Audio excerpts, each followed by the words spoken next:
Good morning, students. Today we will do the next topic of chapter 16, that is environmental issues. So, the next topic is radioactive waste. As you all know about the radioactive elements, right? So, a radioactive waste, from where it will come? Basically, the radioactive waste, it comes from the nuclear power plant, or it will come from the medical laboratory, or any industry which is using any radioactive element. So the main problem is how we will handle this radioactive waste. If any nuclear power plant that is forming the radioactive elements or using the radioactive elements, so how we will utilize, or how we will, you can say, do with the waste of this radioactive elements. This is the main problem. This is the main challenge, that if this waste is not properly handled, then it can create a very big problem, right? So, because radioactive waste is a very dangerous. You have studied in the Second World War, the two cities of Japan was destroyed by this nuclear war, and the main uh, component that was responsible for this nuclear war was the radioactive elements, right? So how, if they are used in any industry, then that waste, how can we safely handle that waste? Because they contain the radioactive material that are hazardous to the most form of life and environment. The waste decay over the course of the time, so they would be confined to a safe place until the time they lose their radioactivity and no longer pose a threat to the environment. तो हमें वहां पे इसको करना है, इसको deposit करना है, कि वहां पे कोई भी जो ह्यूमन है, मैनकाइंड है, या कोई भी ह्यूमन, कोई भी एनिमल लाइफ, किसी भी तरह की लाइफ को कोई डेंजर ना हो. The time specified earlier depends upon the type of waste and radioactive isotope. अब वो रेडियोएक्टिव एलिमेंट कितनी देर तक वहां पे सरवाइव करेगा, कितने सालों तक, कितनी उसकी वायबिलिटी है, वो सब कुछ देखना पड़ेगा. या वो अपने आप ही इनएक्टिव हो जाए, तो वो सब चीजों को ध्यान में रख के ही हमें उसको बेटा डिस्पोज ऑफ करना है, राइट? सो न्यूक्लियर एनर्जी, अगर हम देखा जाए तो न्यूक्लियर एनर्जी जब बनानी शुरू करी है ह्यूमन बीइंग ने, तो उसको ये सोचा गया कि ये बहुत ज्यादा हमें फायदा देगी. So it is very beneficial to human being. बस दो ही प्रॉब्लम लगी हमें, कि एक तो इसका सबसे बड़ा ये फायदा लगा सबसे पहले कि नॉन प्लूटिंग है. न्यूक्लियर एनर्जी के साथ कितने भी हम इलेक्ट्रिसिटी जनरेट कर सकते हैं. देखो फायदे तो बहुत ज्यादा है, पर क्या करा ह्यूमन बीइंग ने, इसको गलत तरीकों में यूज करना शुरू कर दिया.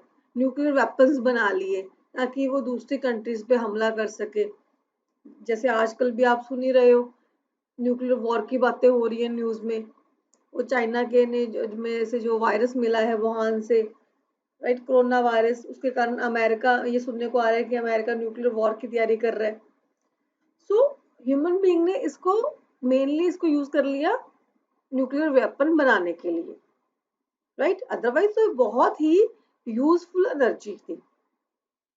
अब एक तो ये प्रॉब्लम है, कहीं इसको न्यूक्लियर वेपन्स में गलत यूज ना हो जाए. दूसरा, अगर कहीं ये यूज हो रही है इंडस्ट्री में, कहीं उसकी एक्सीडेंटल लीकेज हो गई वहां से, तो पूरी की पूरी सिटी खत्म हो सकती है वहां पे, राइट? सो बाकी प्रॉब्लम ये है कि इसको डिस्पोज ऑफ कैसे किया जाए, इसके वेस्ट को. तो ये मेन दिक्कत है इसमें. सो रेडियोएक्टिव सब्सटेंस, जिसमें मैंने अभी आपको बताया, can cause severe damage such as, क्या क्या डैमेज कर सकते हैं? म्यूटेशंस कर सकते हैं. म्यूटेशन मींस जो जीन्स है वो ही चेंज कर देंगे ह्यूमन बीइंग की.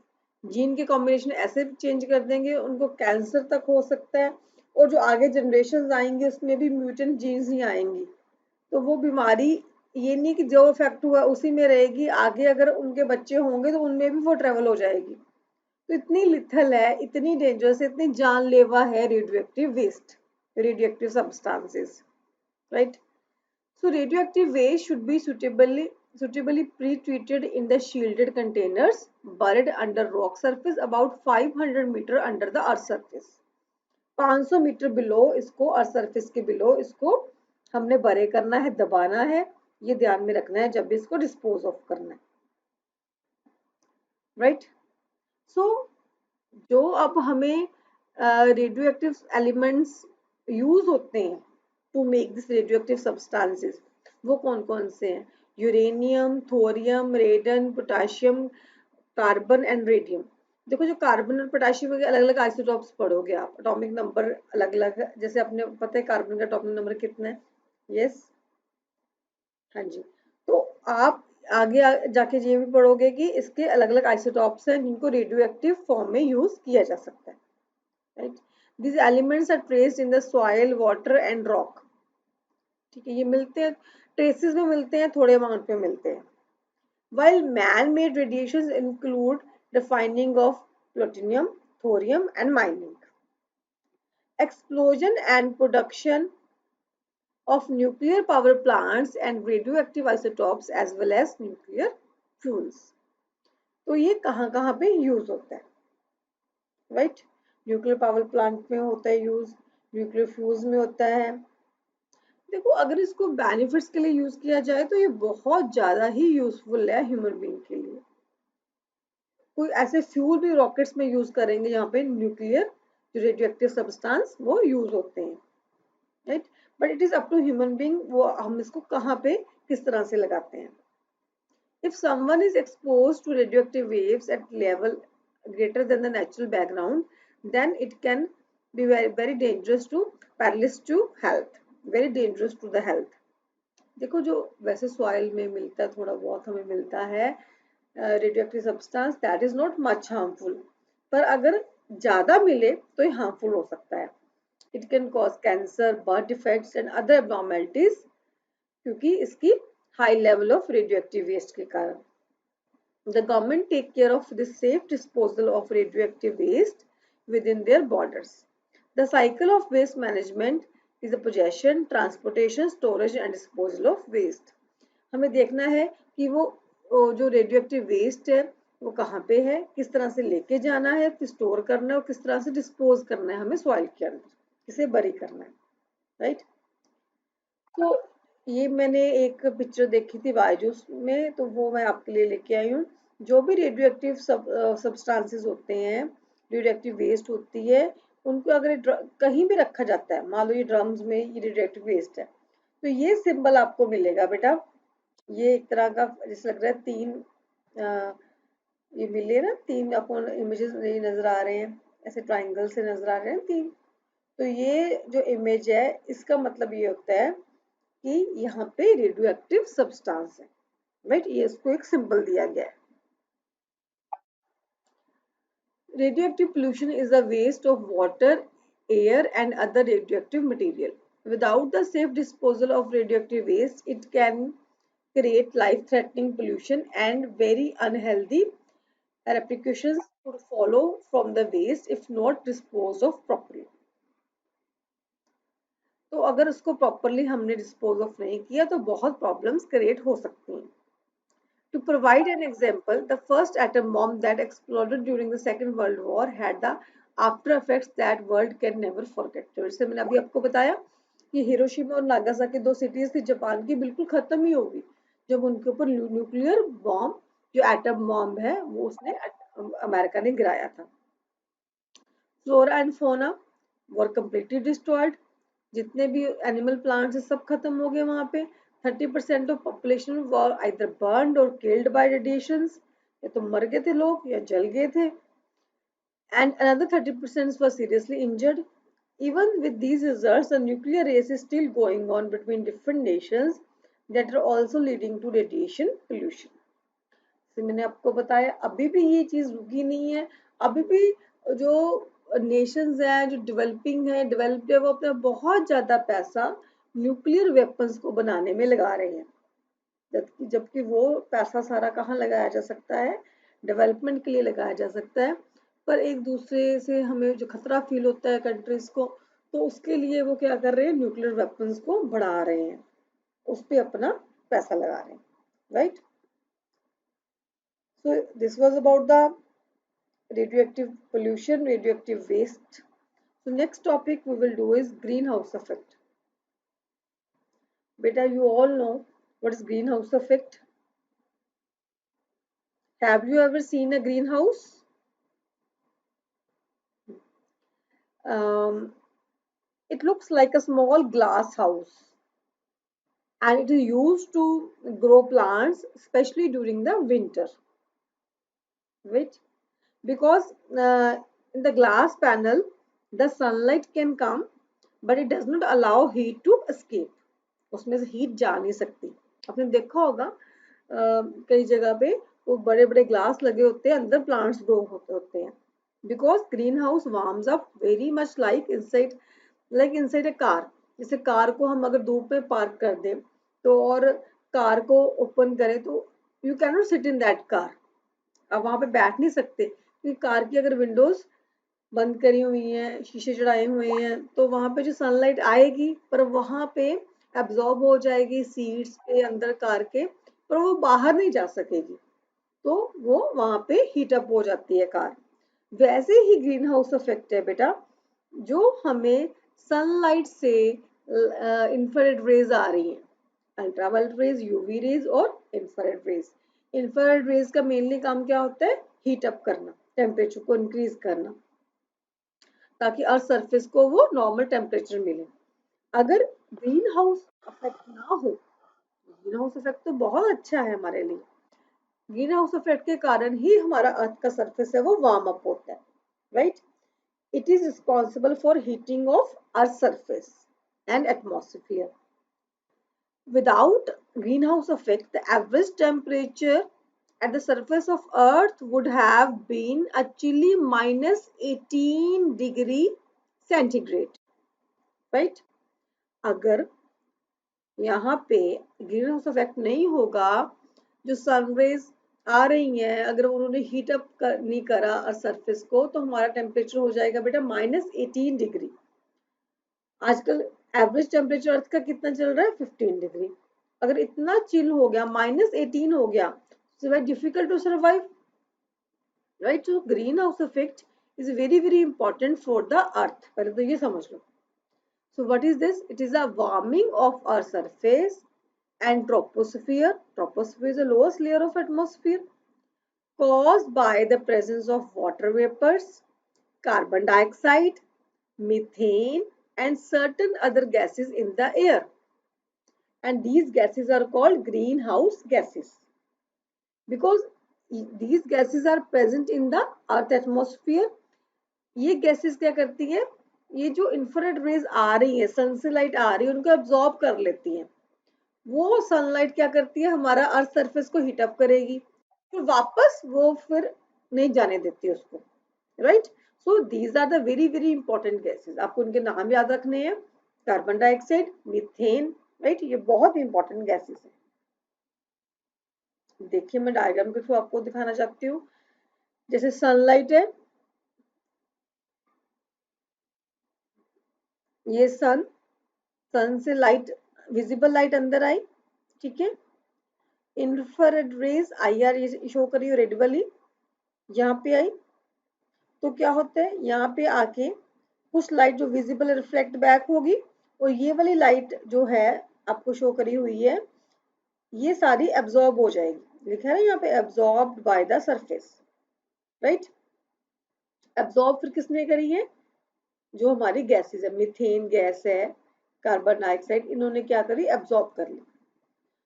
So greenhouse effect on the earth. Greenhouse effect on the earth. Some incoming sunlight is reflected by the earth atmosphere and surface, but most is absorbed by the surface, which is warmed. Infrared radiation is then emitted from the surface. Some IR that is infrared radiation, escapes to space, but some is absorbed by the atmosphere greenhouse gases like water vapors, carbon dioxide and methane, and re-radiated in all the directions. चारों तरफ फिर वो फैल जाती हैं. And some to space and some back towards the surface, where it further warm up the surface and lower atmosphere. Right? तो ये gases की हेल्प से पूरी अर्थ है जो हीट अप हो जाएगी, उसका टेम्परेचर बढ़ जाएगा. So greenhouse gases are the gases that absorb the infrared radiations and create greenhouse effect. For example, carbon dioxide and chlorofluorocarbons. Right? ये मैंने बायजूस से फोटो ली है. इसमें देखिए बेटा, जो ग्रीन हाउस गैसेस हैं, लाइक ये कार्बन डाइऑक्साइड शो करी हुई है, methane, chlorofluorocarbons, ozone and nitrous oxide. अब आप कहेंगे यहाँ पे क्लोरोफ्लोरोकार्बन्स क्यों शो करी हुई है? क्लोरोफ्लोरोकार्बन्स आपको पता है कि रेफ्रिजरेटर में यूज होती है, एसीज में यूज होती है.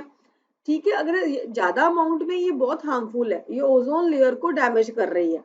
But in the small amount, it is very necessary for the greenhouse effect. As here the percentage is also shown, the carbon dioxide, 56% of carbon dioxide, 18% of methane, 13% of CFC, that is chlorofluorocarbons, 7% of ozone, 6% of nitrous oxide.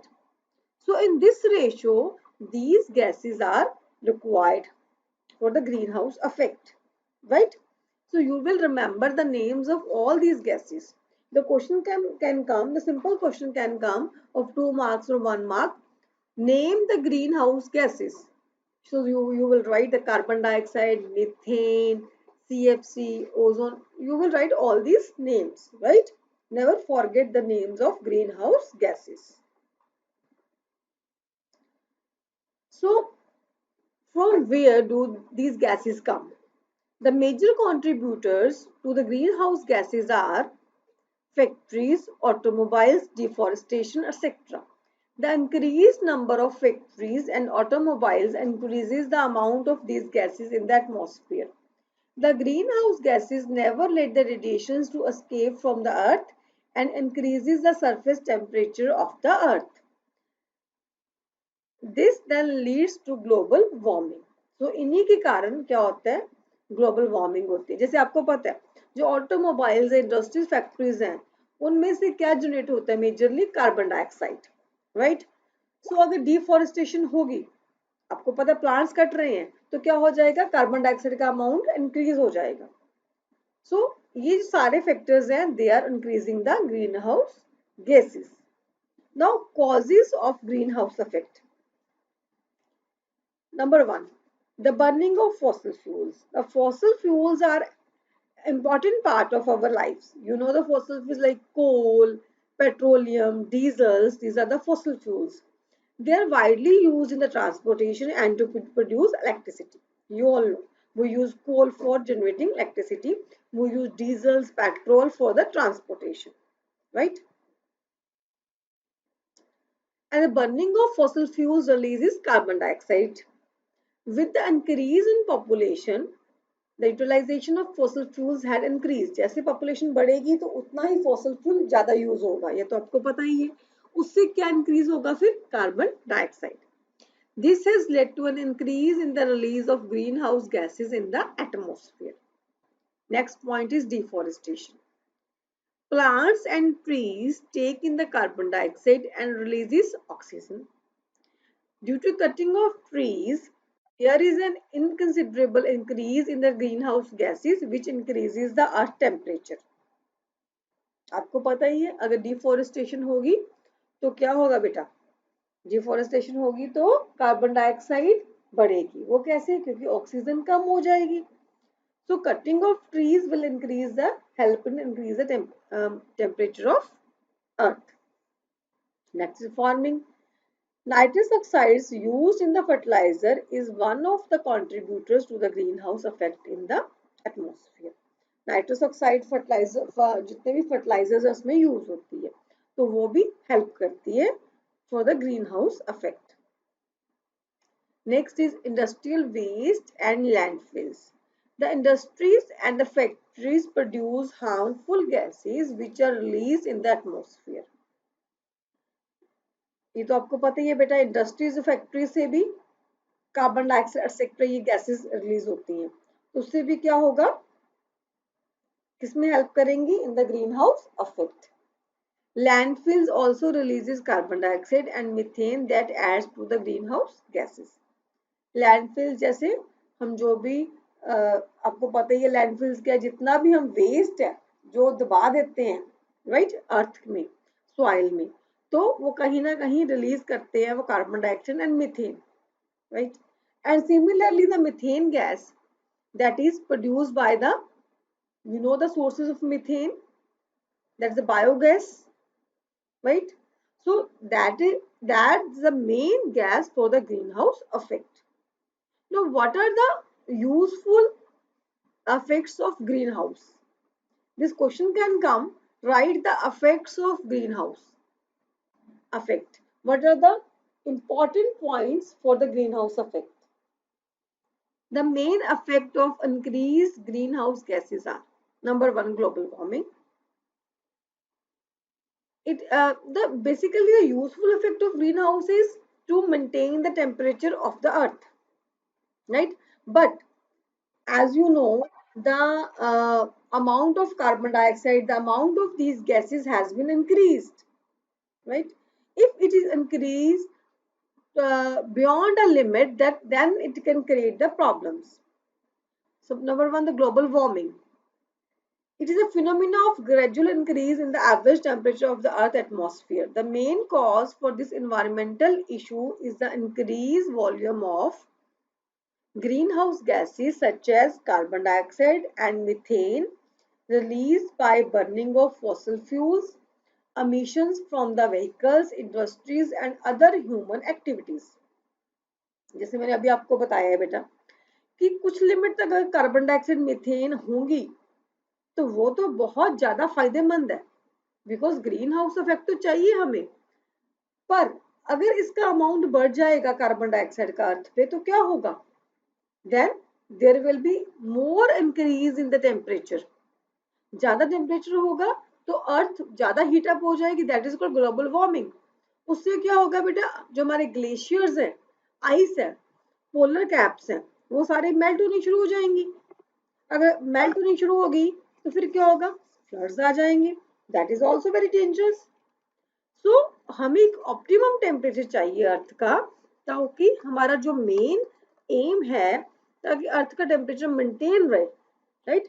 We don't want कि जिससे हमारा सी level है वो बढ़ जाए, that is very very dangerous.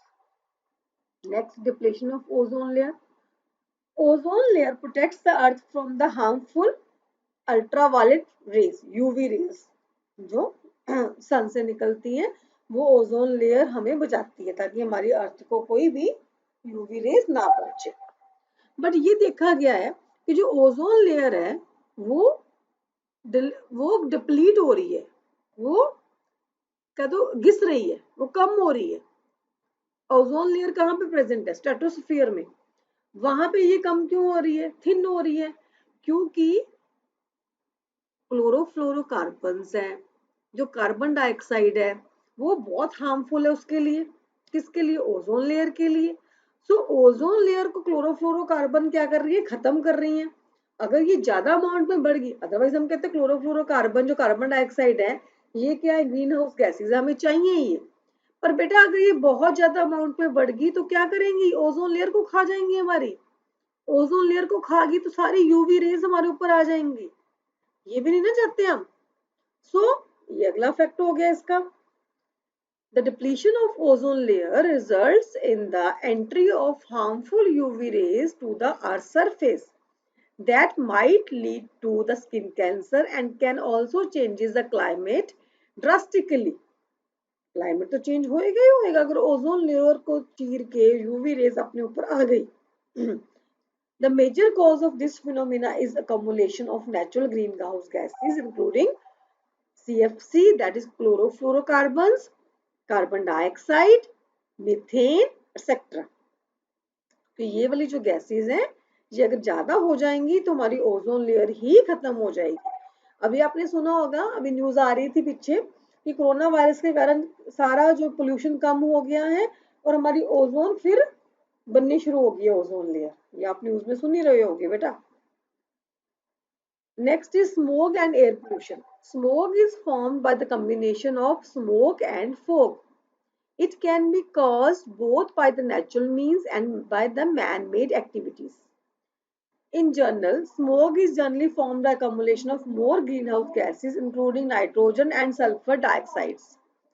The major contributors to the formation of smoke are the automobiles, industrial emissions, जो industry से निकलता है धुआं, एग्रीकल्चर फायर्स, जो हम खेतों पर जलाते हैं सारा, जो बाकी रह जाता है फसल काटने के बाद सारा हम पैडी जलाते हैं, natural forest fires and reaction of these chemicals among themselves.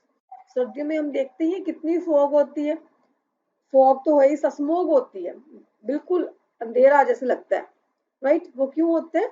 Because pollution के कारण, पोल्यूशन, और जब भी ये फॉग इकट्ठी हो जाएगी तो स्मोक बनेगी, that is also very dangerous. Then acidification of water bodies. अगर बेटा ये ग्रीन हाउस गैसेस ज्यादा बढ़ जाएंगी तो क्या हो जाएंगी, हमारा जो पानी है, वर्ल्ड वाटर बेस है, उसको भी एसिडिक कर देंगे। Increase in total amount of greenhouse gases in the air has turned most of the world's water bodies acidic. जितना पानी एसिडिक हुआ है, that is due to greenhouse gases. The large amount of greenhouse gases like carbon dioxide, nitrous oxide, chlorofluorocarbons, if they will enter in the water, they will make water dirty and the water will become acidic. That is not drinkable. We cannot drink that water, right? The greenhouse gases mix with the rainwater and fall as the acid rain. तो हमने देखा ही acid rain के बारे में, तो जब भी वर्षा आप पढ़ चुके हो कि जब भी ये पानी नीचे गिरेगा तो क्या किस फॉर्म में आएगा, क्योंकि एयर में क्या इतनी गैसेस हैं, जब वो क्लाउड से पानी निकलेगा तो इन गैसेस के साथ मिक्स होके नीचे आएगा, that will form the acid rain. Nitrous oxide है, कार्बन डाइऑक्साइड है, सल्फर डाइऑक्साइड है, तो ये गैसेस क्या बनाएंगी फिर? Acid rain. This will lead to acidification of water bodies. Water bodies like river, sea, ये सारे हमारे क्या हो जाएंगे? Acidic हो जाएंगे. Also, the rainwater carries the contaminants along with it and fall into rivers, streams, lakes, thereby causing their acidification. अगर एक बार बारिश शुरू होगी एसिड वाली बारिश, तो सारी रिवर, सारे सी हमारे खराब हो जाएंगे, हमें पानी नहीं मिलेगा पीने के लिए। So these were the harmful effects अगर ये ग्रीन हाउस गैसेस का अमाउंट ज्यादा बढ़ जाता है। So आज हमने क्या करा है बेटा? दो टॉपिक हमने खत्म करे हैं, एक तो रेडियो एक्टिव वेस्ट, उसको डिस्पोज कैसे करना है, सेकंड हमने करा ग्रीन हाउस इफेक्ट। बहुत सिंपल टॉपिक है, आज इसके नोट्स बना लो, साथ के साथ कर लो। सो ये आपको इजिली समझ भी आ जाएगा अगर आप नोट्स बनाओगे। अगर कोई क्वेरी है kindly message me, right? Thank you.